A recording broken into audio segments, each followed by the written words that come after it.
La Iglesia ha perdido el sentido de guerra. Cambiaron las armas espirituales por programas sociales, los clamores por agendas, la autoridad por entretenimiento. Y lo más grave, muchos piensan que esto es progreso, solo que la carta de Pablo a los Efesios grita lo opuesto. Mientras cantamos sobre victorias, el enemigo cava trincheras bien debajo de nuestros pies. La armadura está polvorienta, los soldados están dispersos y el enemigo sigue avanzando sin resistencia. No es que él esté más fuerte, es que la Iglesia ha olvidado que aún está en campo de batalla. Y cuando una tropa olvida que está en guerra, ya ha perdido, incluso antes del primer ataque. Si aún existen voces que se niegan a callar ante la frialdad espiritual, este canal es una trincheras para ellas. Aquí, cada vídeo es una alerta, un despertar, un llamado a las armas. Entonces, si no solo quieres mirar, sino ser parte de lo que Dios está levantando, ya inscríbete, porque un soldado que se respeta nunca entra en la guerra despreparado. La carta a los Efesios es una alerta solemne. Hay una guerra espiritual en curso, incluso cuando todo parece tranquilo. Pablo, escribiendo desde la prisión, no se concentra en su dolor personal, sino que revela que la verdadera batalla ocurre en regiones celestiales, donde fuerzas invisibles operan para desestabilizar los propósitos de Dios. En el capítulo 6, del versículo 10 al 12, abre los ojos de la Iglesia a una realidad que no puede ser percibida con ojos naturales. Muchos cristianos viven como si estuvieran en tiempos de paz, ignorando completamente que han sido reclutados para un combate que sobrepasa los sentidos. Este olvido no es inocente, es una vulnerabilidad peligrosa. Cuando la Iglesia no reconoce que está en guerra, adopta una postura pasiva ante situaciones que exigen autoridad espiritual. El enemigo, entonces, encuentra terreno fértil para plantar confusión, desánimo, falsas doctrinas y divisiones internas. La ausencia de resistencia activa debilita a la Iglesia desde adentro, haciendo que se convierta en un organismo sin impacto en el mundo que la rodea. La lucha no es contra personas ni contra sistemas humanos, sino contra fuerzas espirituales que operan en las sombras, manipulando, distorsionando e intentando paralizar el avance del reino. Esta guerra no es novedad. Desde el Edén, la serpiente actúa con sutileza, y lo que ha cambiado es solo la forma de ataque. En nuestros días, no necesita levantar persecuciones abiertas si puede anestesiar la conciencia espiritual del pueblo de Dios. El mayor peligro no está en quienes luchan contra la Iglesia abiertamente, sino en la apatía de aquellos que deberían estar vigilantes. Una Iglesia distraída es fácilmente desarmada. Y cuando esto sucede, el enemigo ni siquiera necesita ocultarse. Actúa libremente entre los bancos de los templos. Efesios no solo denuncia el conflicto, sino que también revela el campo de batalla, la mente y el corazón del cristiano. Todo comienza en lo invisible. Si no hay discernimiento espiritual, lo que debería ser tratado como ataque demoníaco se ve simplemente como un problema emocional o circunstancial.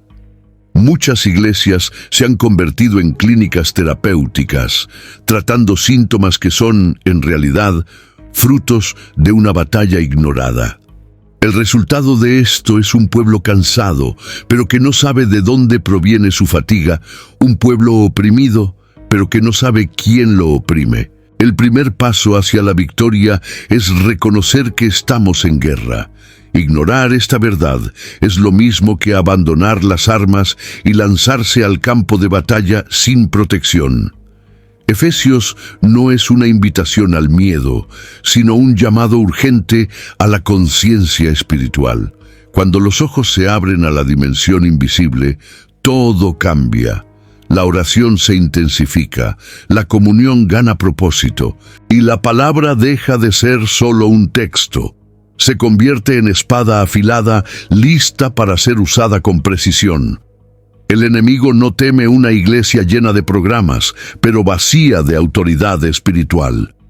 A lo largo de la historia, la estrategia ha sido la misma: debilitar la identidad de la iglesia hasta que se vuelva irrelevante.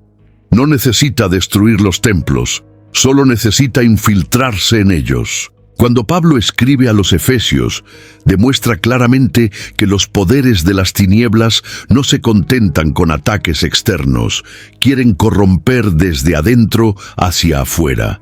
Y esto ocurre principalmente cuando la Iglesia deja de entender su papel como agente del reino de Dios en este mundo. Una iglesia inofensiva es aquella que ha intercambiado su espada por un sillón. Se preocupa por la comodidad, pero no por la consagración. Habla de amor, pero evita confrontar el pecado. Tiene una teología superficial, moldeada por conveniencias culturales. En lugar de formar soldados, forma consumidores religiosos. Esta deformación del propósito de la Iglesia es tan efectiva que el enemigo puede operar libremente, sin levantar sospechas. Todo parece estar bien. Hay música, hay movimiento, hay público, pero falta presencia, falta fuego, falta verdad. El gran problema es que la inofensividad viene disfrazada de equilibrio. Muchos líderes, con miedo de ser malinterpretados, prefieren suavizar las verdades bíblicas. Con esto, el púlpito se convierte en un lugar de discursos motivacionales y no de proclamación profética. Pablo, al tratar sobre los dones en Efesios capítulo 4, del versículo 11 al 14, deja claro que el propósito es edificar a un pueblo firme, no vulnerable a las olas de doctrinas engañosas. Pero cuando la iglesia es doctrinada solo con lo que agrada, pierde la capacidad de discernir y resistir. Convertir la iglesia en inofensiva también implica diluir su oración. Se ora menos. Se ora con menos fervor, se ora sin dirección. La intercesión, que debería ser una línea del frente en el combate espiritual, se convierte en un protocolo que se cierra rápidamente. Sin oración, la iglesia pierde su sensibilidad y su fuerza. No se trata solo de orar más, se trata de entender que sin comunión con Dios, ninguna estrategia humana será suficiente para enfrentar lo que es espiritual. Si la iglesia no incomoda al infierno, quizás sea porque se ha vuelto demasiado parecida al mundo. Efesios nos muestra que el objetivo es llevar a todos a la madurez, hasta que Cristo sea plenamente formado en nosotros. Y Cristo nunca fue inofensivo para las tinieblas. Él expulsaba demonios, desafiaba religiones corrompidas, sanaba a los oprimidos y liberaba a los cautivos. Cuando la iglesia vuelve a asumir este perfil, se convierte nuevamente en una amenaza viva contra el reino de las tinieblas. La paz que vemos no siempre es señal de que todo está bien. Muchas veces es solo el silencio antes de un ataque. La iglesia de Éfeso vivía en una sociedad aparentemente estable, pero espiritualmente decadente. Pablo, al escribir a esa comunidad, alerta sobre la necesidad de estar vigilante, incluso cuando nada parece estar mal. En tiempos de calma, el espíritu de adormecimiento suele infiltrarse sigilosamente. Y cuando la iglesia duerme, el enemigo siembra la cizaña, como narra la parábola registrada en el Evangelio de Mateo, capítulo 13, del versículo 24 al 30. La vigilancia espiritual no significa paranoia, sino conciencia activa. Es saber que hay una batalla ocurriendo incluso cuando todo parece estar tranquilo. Muchas iglesias confunden estabilidad con seguridad espiritual, pero no siempre lo que es cómodo está alineado con el reino. La ausencia de persecución, por ejemplo, puede ser el resultado de una iglesia que ya no molesta a las estructuras malignas. La vigilancia, en este contexto, es el antídoto contra el engaño de la acomodación. Pablo usa metáforas militares al hablar de la armadura de Dios. Ningún soldado en guerra anda desatento. La vigilancia es lo que impide que ataques sorpresa causen daños irreversibles. Y esa vigilancia se da en la mente, en la conducta, en las elecciones, en las relaciones. Es estar atento a los sutilísimos signos de desvío. Un evangelio diluido, una fe sin compromiso, una espiritualidad sin cruz. Cuando estos síntomas surgen, no es tiempo de descanso, sino de ayuno, intercesión y confrontación espiritual. La aparente paz también engaña cuando enmascara el estancamiento. Hay iglesias que no enfrentan crisis porque han dejado de avanzar. No hay resistencia cuando no hay movimiento. El enemigo no necesita oponerse a quien ya está parado. Por eso la vigilancia debe venir acompañada de propósito. Una iglesia que marcha, que evangeliza, que discipula y que sirve, inevitablemente despertará oposición. Y ahí es donde la vigilancia cobra sentido. Estar listo para resistir, para guerrear, para permanecer de pie. Ser vigilante es no dejarse seducir por la ilusión de que las cosas están bien solo porque no hay conflictos visibles. La verdadera iglesia siempre está en prontitud. Efesios nos invita a esta postura activa, de ojos abiertos, con los oídos atentos al Espíritu, porque muchas veces el mayor ataque del enemigo es convencernos de que no necesitamos luchar. Poco a poco, la iglesia se debilita cuando olvida quién es en Cristo. En Efesios capítulo 2, de los versículos 4 al 6, Pablo recuerda a los creyentes que estaban muertos en sus delitos, pero fueron vivificados con Cristo y sentados con Él en las regiones celestiales. Esta no es un lenguaje simbólico, es una realidad espiritual que confiere autoridad, identidad y propósito. Cuando la iglesia pierde esta conciencia, deja de actuar como un cuerpo vivo y comienza a funcionar como una institución religiosa cualquiera, limitada a rituales y programaciones. La identidad espiritual no es un detalle teológico, es el fundamento de toda la vida cristiana. Muchos viven bajo culpa, miedo e inseguridad porque aún no han entendido lo que significa ser nueva criatura, como se describe también en 2 de Corintios, capítulo 5, versículo 17. El enemigo lo sabe y por eso trabaja intensamente para borrar esta verdad del corazón de los hijos de Dios. Él no puede robar la salvación de un creyente, pero puede intentar neutralizar su eficacia, haciendo que viva como un prisionero, incluso siendo libre. La pérdida de identidad genera una espiritualidad superficial, marcada por inconstancia y carencia. El cristiano que no sabe quién es, vive a merced de la opinión de los demás y de la inestabilidad emocional. Ya la iglesia que conoce su posición en Cristo, permanece firme ante las tentaciones y las mentiras del maligno. Ella no acepta menos de lo que ha sido llamada a ser: columna de la verdad, embajadora del reino, pueblo adquirido por Dios, para anunciar sus virtudes, como recuerda la primera carta de Pedro, capítulo 2, versículo 9. Esta confusión de identidad también afecta la forma en que la iglesia se ve ante las tinieblas.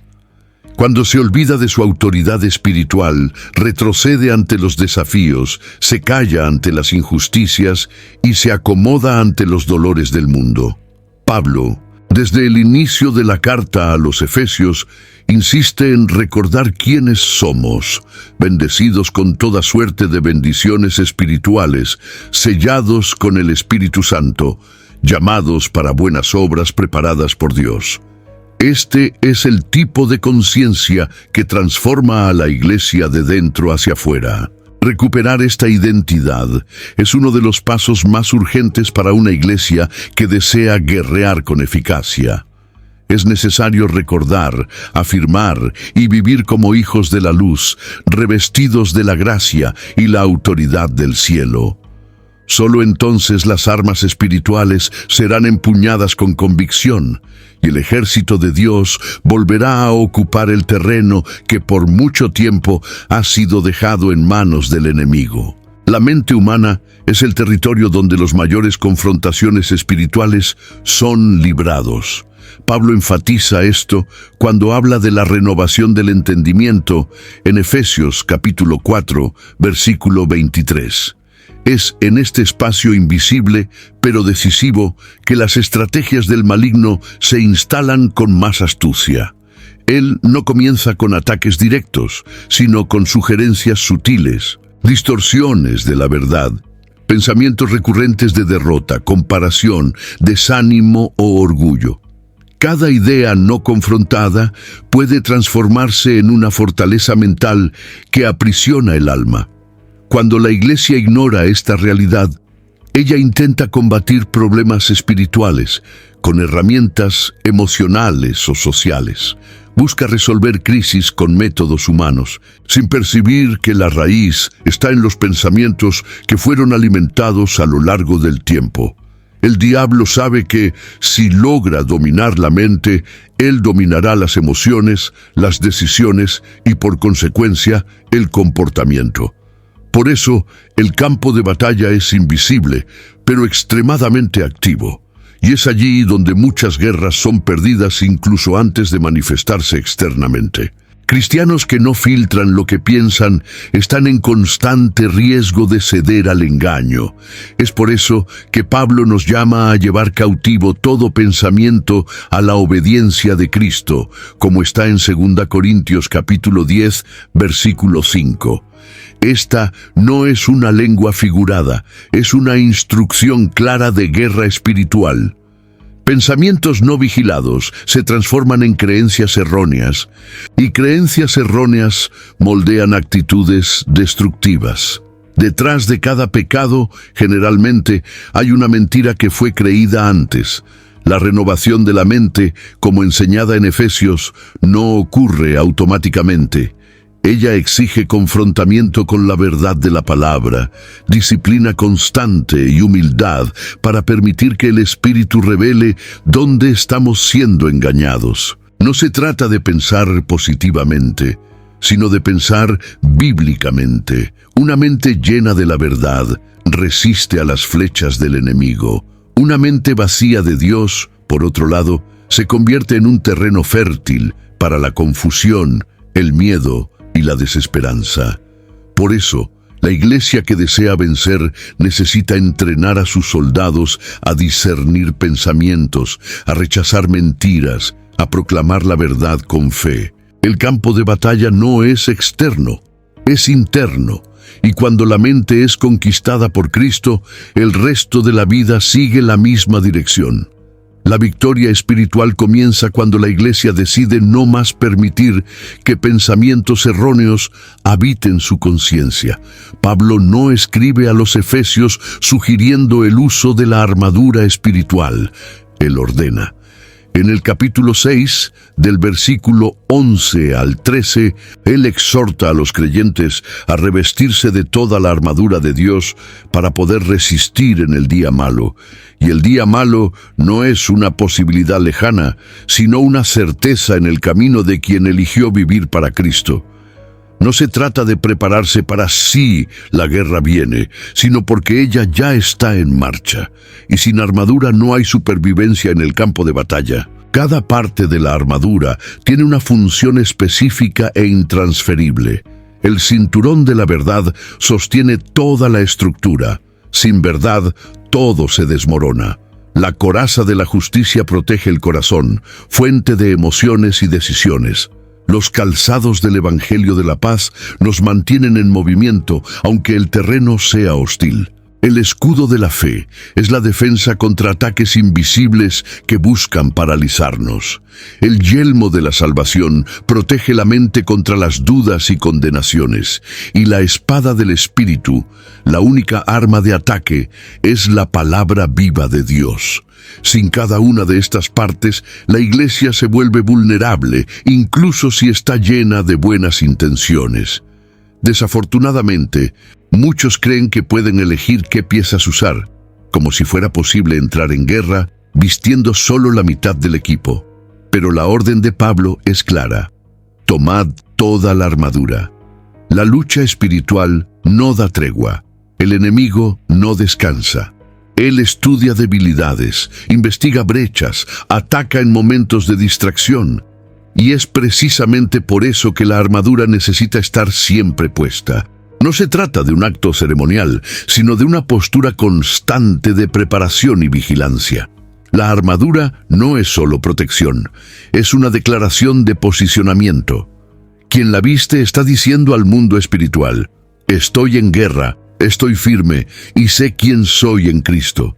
Eso cambia la atmósfera, eso repele el ataque, eso atrae el respaldo del cielo. Muchos ataques cesan, no porque el enemigo se haya rendido, sino porque encontró un creyente debidamente revestido, imposible de ser derribado con facilidad.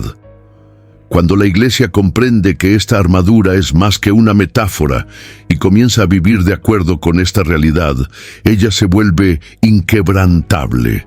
Los ataques continúan, pero la derrota deja de ser una opción. Porque quien viste la armadura de Dios entra en campo no para sobrevivir, sino para conquistar.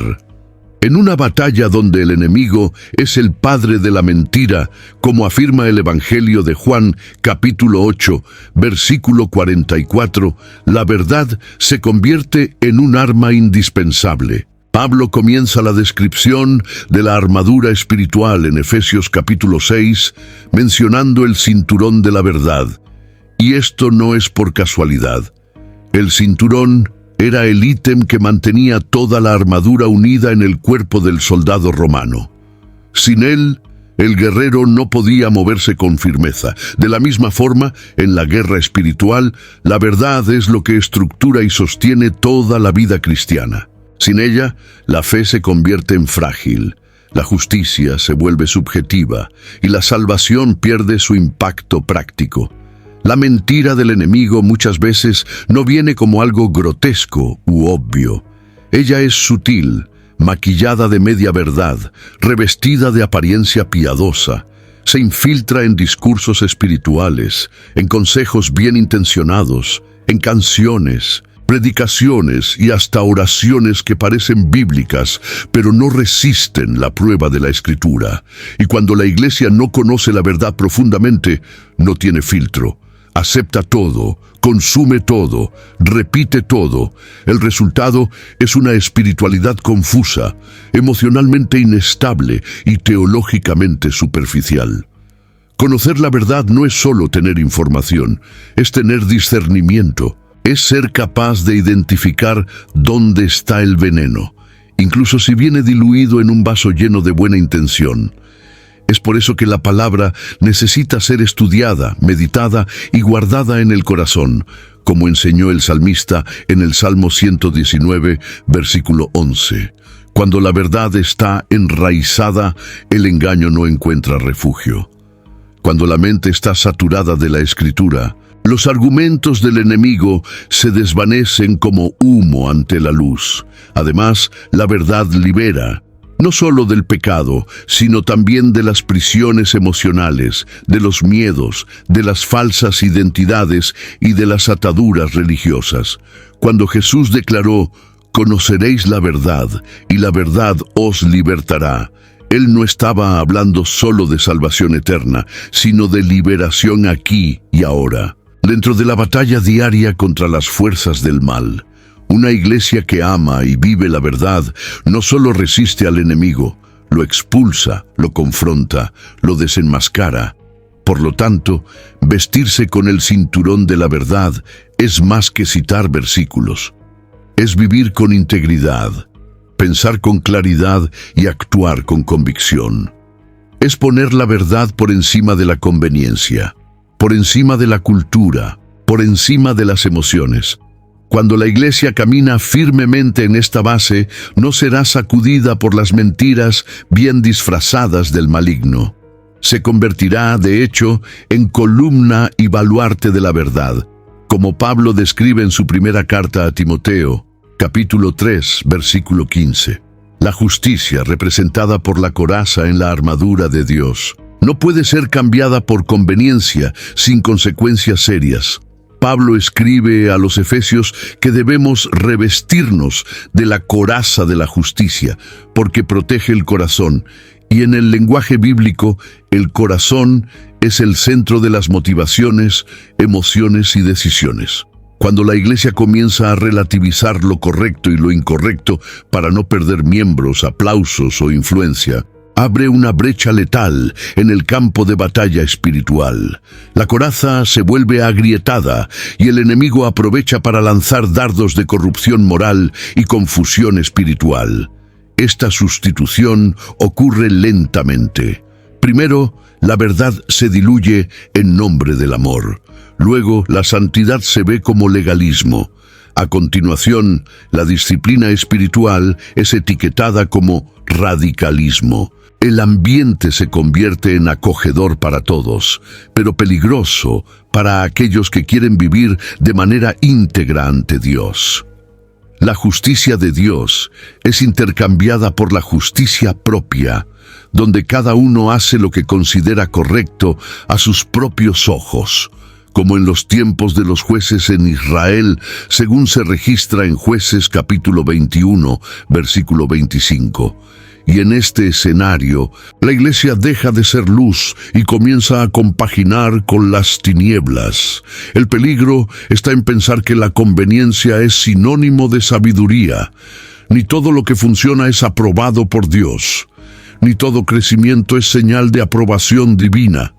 La iglesia de la Odisea, por ejemplo, se creía rica, pero era ciega y desnuda, como se denuncia en Apocalipsis capítulo 3, versículo 17. Había intercambiado la justicia de Cristo por sus propias conquistas, y esto la dejó espiritualmente tibia. Cuando la justicia se negocia, la presencia de Dios se distancia y el poder espiritual se disipa. Ser justo no es ser perfecto, pero es andar en integridad delante de Dios, buscando constantemente alinear el corazón con los estándares del reino. La justicia que viene de Dios es un escudo contra las acusaciones del maligno, es una protección contra la contaminación del pecado, es una marca visible de quien realmente pertenece a Cristo.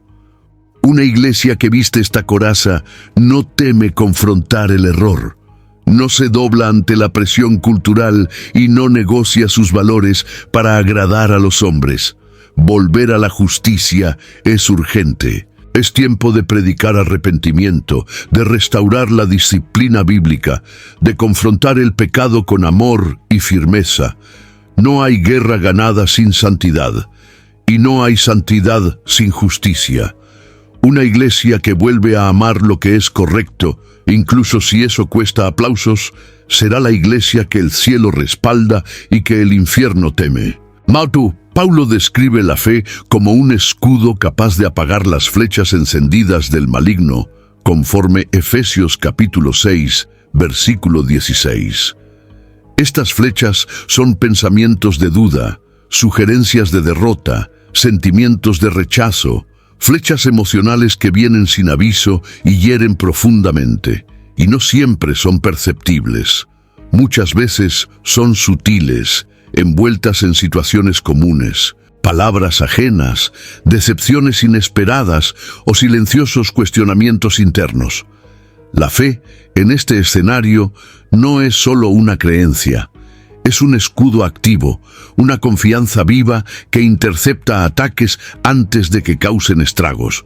Creer cuando todo está bien es simple, pero la verdadera prueba de la fe ocurre cuando las circunstancias gritan lo opuesto de lo que la palabra afirma. Cuando la sanación no llega, cuando la puerta se cierra, cuando el tiempo de espera se prolonga. Es en esos momentos que el enemigo intensifica sus flechas, sugiriendo que Dios se ha olvidado, que la promesa ha fallado, que no vale la pena continuar. Y si la fe no está firme, el corazón se abre al desánimo y la mente comienza a aceptar narrativas distorsionadas. Por eso, El escudo necesita estar siempre levantado. La fe no puede ser reactiva, necesita ser proactiva. Debe alimentarse diariamente de la palabra, como destaca Romanos capítulo 10, versículo 17. No es emoción, es convicción. La fe ve lo invisible, cree en lo imposible y resiste lo insoportable. Ella no anula el dolor, pero lo transforma en suelo fértil para milagros. Cuando la fe está activa, las flechas son apagadas. Ellas llegan, pero no encuentran dónde incendiar. Además, la fe nos conecta con lo sobrenatural. Ella nos hace andar por caminos que la lógica humana jamás permitiría. Es por la fe que enfrentamos gigantes, que cruzamos desiertos, que vencemos tormentas. La fe no es pasiva, nos posiciona. Es un acto de resistencia espiritual. Cuando la iglesia se levanta en fe, el ambiente cambia, la opresión espiritual se deshace, la esperanza es restaurada y el reino avanza con fuerza. Levantar el escudo de la fe no es negar la realidad, es afirmar que existe una realidad mayor. Es declarar que la última palabra no viene de las circunstancias, sino de Dios. Una iglesia de fe es una iglesia inquebrantable, incluso cuando todo el infierno se levanta contra ella. Y esta fe, fortalecida por la comunión con Dios, es lo que nos mantendrá de pie hasta el final. Puede parecer contradictorio hablar de paz en medio de una guerra, pero es justamente eso lo que hace que el Evangelio sea tan poderoso. Paulo describe los calzados de la armadura como el preparo del Evangelio de la paz. En Efesios capítulo 6, versículo 15.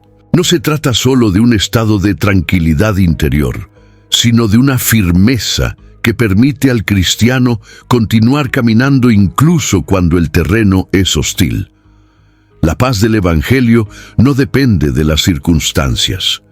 Es fruto de la reconciliación con Dios y de la seguridad de estar dentro de su voluntad, como también afirma el apóstol Paulo en Romanos capítulo 5, versículo 1. Mientras el mundo vive en conflictos constantes y el infierno lanza caos por todos lados, el cristiano que está calzado con el Evangelio de la paz no se deja desestabilizar. Él pisa firme, sabe dónde está, sabe hacia dónde va y, más importante, sabe en quién cree. La iglesia que marcha con esta seguridad no es fácilmente detenida. La paz del Evangelio la impulsa a seguir, incluso cuando es perseguida, criticada o incomprendida. Esta es la paz que Jesús prometió en Juan capítulo 14, versículo 27. Una paz que el mundo no conoce y que nada puede quitar. Además, esta paz no es solo para protección personal. Es un mensaje vivo, una proclamación de que existe un reino diferente, donde la justicia y la misericordia caminan juntas. Cuando la iglesia vive esta paz, se convierte en una señal profética en un mundo desesperado. No hay evangelismo eficaz sin este evangelio de la paz. Si el mensaje de la iglesia está cargado de ira, miedo o legalismo, pierde su poder transformador.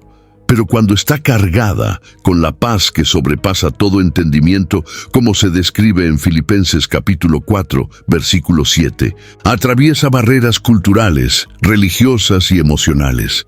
Esta paz también sirve de base para la resistencia. Quien tiene los pies firmes en la verdad del Evangelio no es empujado con facilidad. No se trata de pasividad, sino de estabilidad.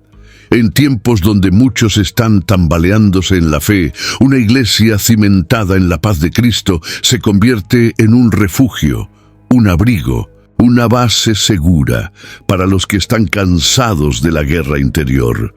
Y más que eso, también se convierte en un ejército que marcha en armonía, llevando sanidad a quienes aún no conocen al Príncipe de la Paz.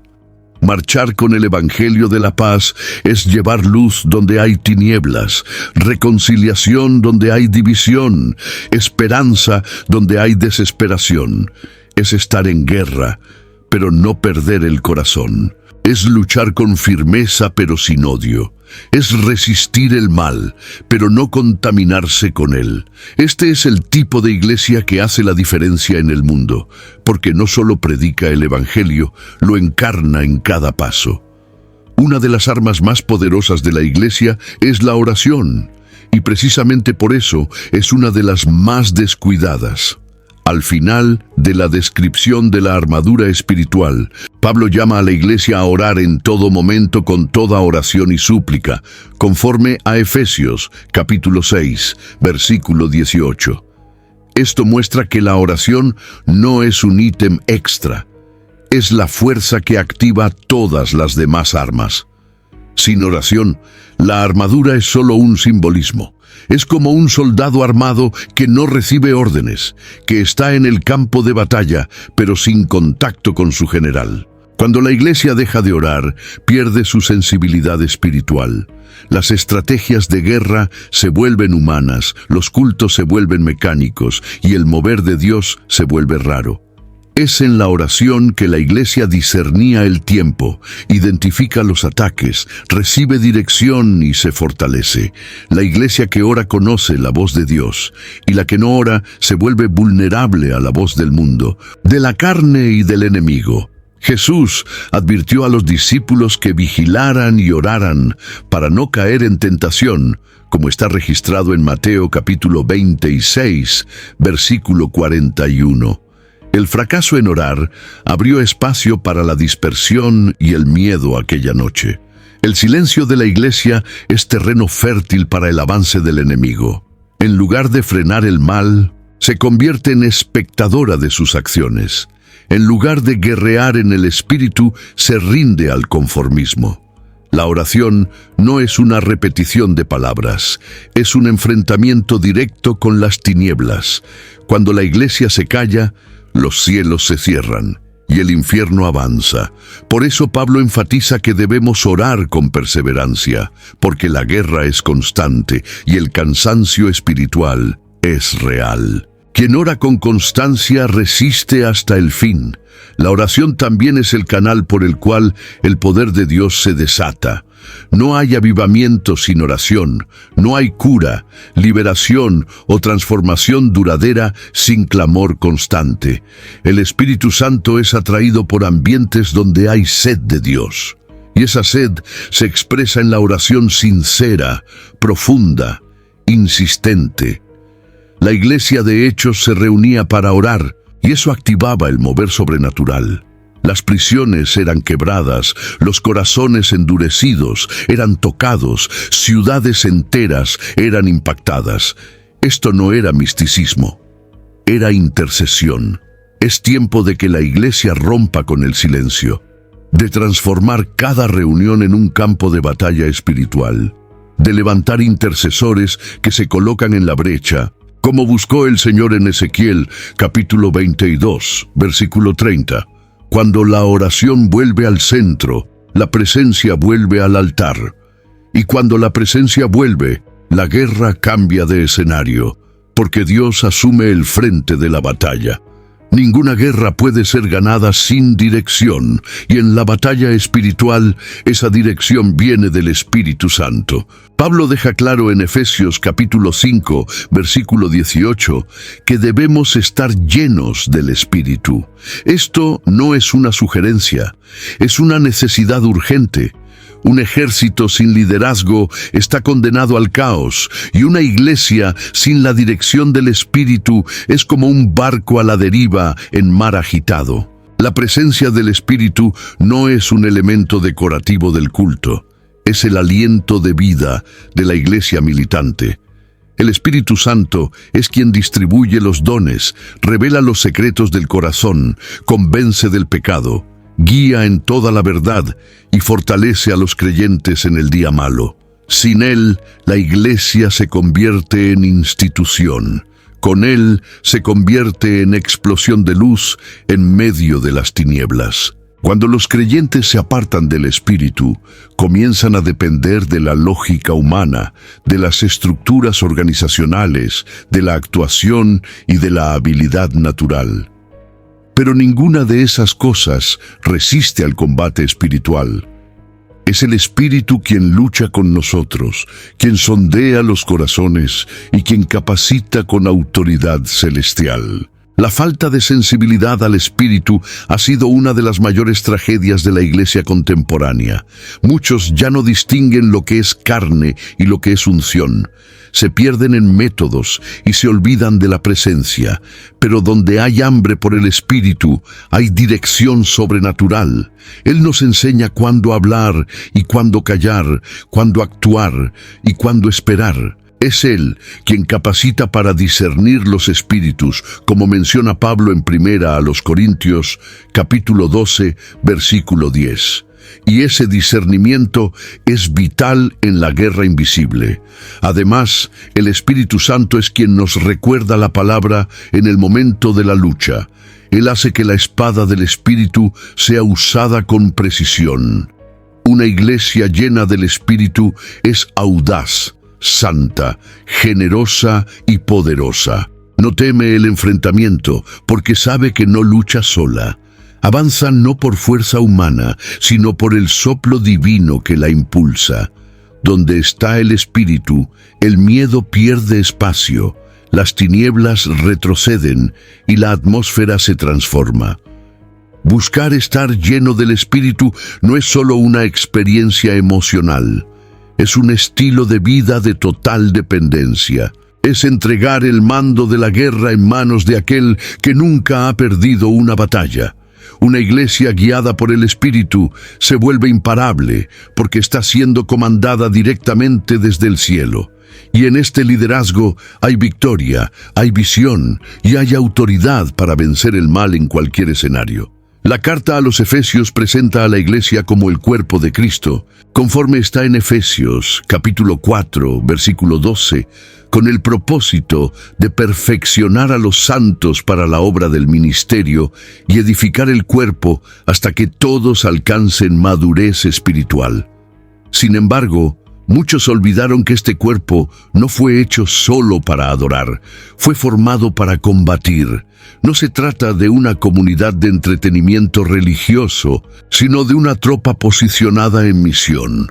Cuando la iglesia se reduce a un espacio de reunión y no de envío, se vuelve inofensiva, como una lámpara que ya no irradia luz. El cuerpo de Cristo fue llamado para actuar. Los dones espirituales no son aditamentos, son armas para edificación, confrontación y avance del reino. Cada miembro, del menor al mayor, lleva dentro de sí un papel estratégico en la batalla espiritual. Cuando la iglesia se ve solo como un grupo de personas reunidas para escuchar un mensaje y cantar algunos cánticos, pierde de vista su razón de existir. Pablo describe una iglesia que se mueve, que se fortalece en unidad, que trabaja en cooperación y que avanza incluso ante la oposición. Este es el cuerpo vivo que resiste a las tinieblas y manifiesta la gloria de Dios en la tierra.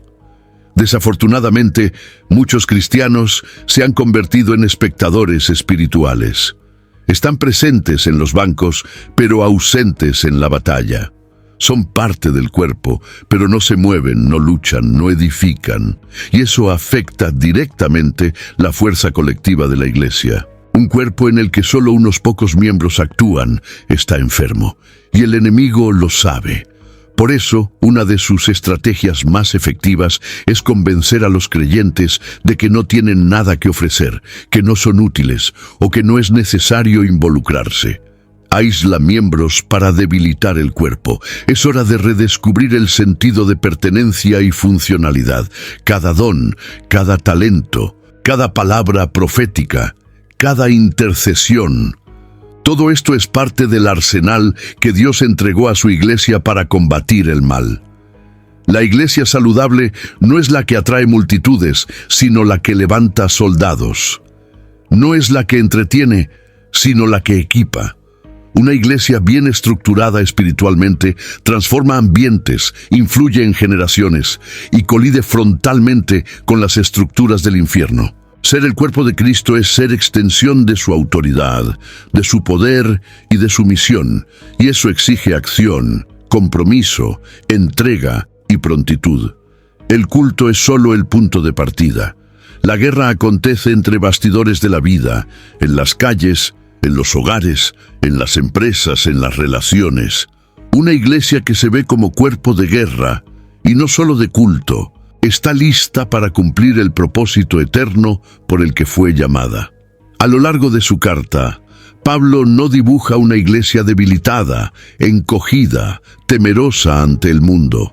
Revela una iglesia posicionada, sentada con Cristo en las regiones celestiales, como está en Efesios capítulo 2, versículo 6, y llamada a manifestar la multiforme sabiduría de Dios a los principados y potestades. Esta es una imagen de triunfo, no de cobardía.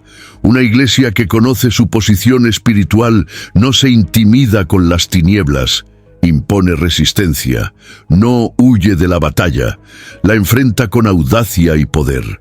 El retrato de la iglesia en Efesios es de un organismo en crecimiento, en madurez, en poder, una novia gloriosa siendo preparada, pero al mismo tiempo un ejército marchando hacia el cumplimiento del plan eterno de Dios. Esta iglesia no se mueve por miedo, sino por misión. No retrocede ante la presión, porque sabe que fue ungida para confrontar. Ora con fervor, predica con autoridad, sirve con compasión y vive en santidad. No se esconde en las sombras, invade los lugares oscuros con la luz del Evangelio. La cobardía espiritual no combina con quien fue sellado con el Espíritu Santo, como Pablo afirma en Efesios capítulo 1, versículo 13. Una iglesia llena del Espíritu no se esconde, no negocia principios, no se calla ante el pecado, ni se conforma con el sistema de este mundo. El coraje no proviene de la ausencia de miedo, sino de la convicción de quién está con nosotros en la guerra. La iglesia triunfante se levanta, incluso cuando está herida. Continúa, incluso cuando es incomprendida, porque sabe que su victoria ya fue sellada en la cruz. Efesios nos recuerda que estamos comprometidos en una batalla que ya tiene un final declarado. Cristo triunfó sobre los poderes del infierno, expuso a los demonios al desprecio público y ahora reina sobre todo nombre, como se refuerza en Efesios capítulo 1, versículo 21. La iglesia no lucha por victoria, lucha desde la victoria, y eso cambia completamente la manera de guerrear. La posición de victoria trae autoridad, seguridad y esperanza inquebrantable. Por lo tanto, ser iglesia a la luz de Efesios es vivir con valentía, actuar con audacia y declarar con fe. No somos el pueblo que retrocede, somos aquellos que avanzan. No somos una generación cobarde, sino un pueblo escogido para vivir la gloria de Dios, incluso en tiempos difíciles. La iglesia triunfante no teme el futuro, porque sabe que ya fue posicionada con Cristo sobre todas las cosas. Hemos llegado al punto más decisivo, el despertar. Tras todo lo que Pablo escribió a los Efesios, es imposible terminar la lectura sin sentir un clamor pulsando en el corazón. Es como si dijera: iglesia, despierta, hay guerra a tu alrededor. Has sido equipada, has sido llamada, has sido sellada. Ahora levántate. Esta exhortación resuena en Efesios capítulo 5, versículo 14.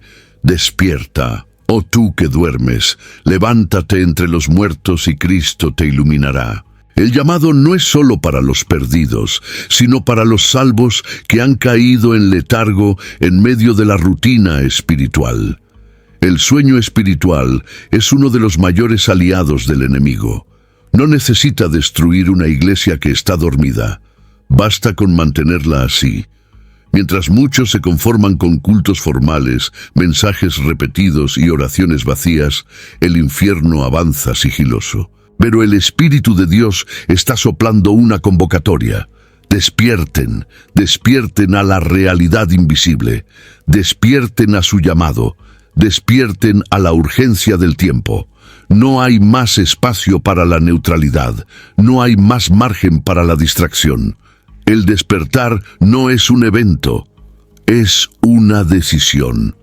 Comienza en el corazón de cada creyente que elige salir de la apatía y asumir su lugar en la batalla. Es cuando la intercesora vuelve a llorar por el altar, el joven vuelve a buscar consagración, el pastor vuelve a predicar con fuego y el pueblo vuelve a ayunar con propósito. Es un movimiento interior que explota en acciones exteriores. La iglesia que despierta se vuelve insoportable para las tinieblas, irresistible para los sedientos y gloriosa a los ojos del cielo. Este llamado no es para mañana, es para hoy. El tiempo es ahora, el campo está listo, los enemigos están activos y el Espíritu está convocando.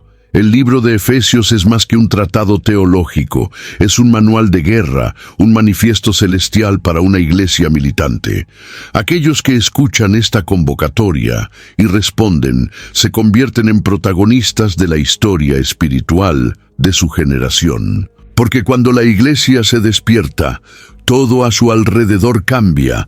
Es hora de dejar atrás el cristianismo adormecido, las prácticas vacías, los discursos sin vida. La iglesia que recuerda que está en guerra se posiciona, y la que se posiciona vence. Efesios no solo nos alerta, nos equipa, nos inspira y nos llama de vuelta a la lucha. Que este sea el tiempo en que, al oír esta voz, la iglesia diga con autoridad: estamos de pie, armados y listos para luchar, porque sabemos quiénes somos, en quién creemos y por qué hemos sido llamados. Cada generación deja un rastro en la fe, y la tuya aún tiene mucho que enseñar. Entonces deja aquí en los comentarios tu visión, aquello que ya has vivido y que puede fortalecer a otros. Comparte este video con alguien que necesita este despertar y aprovecha para suscribirte, porque la experiencia y la madurez de quien ya ha caminado mucho aún son armas poderosas en esta batalla. Presto.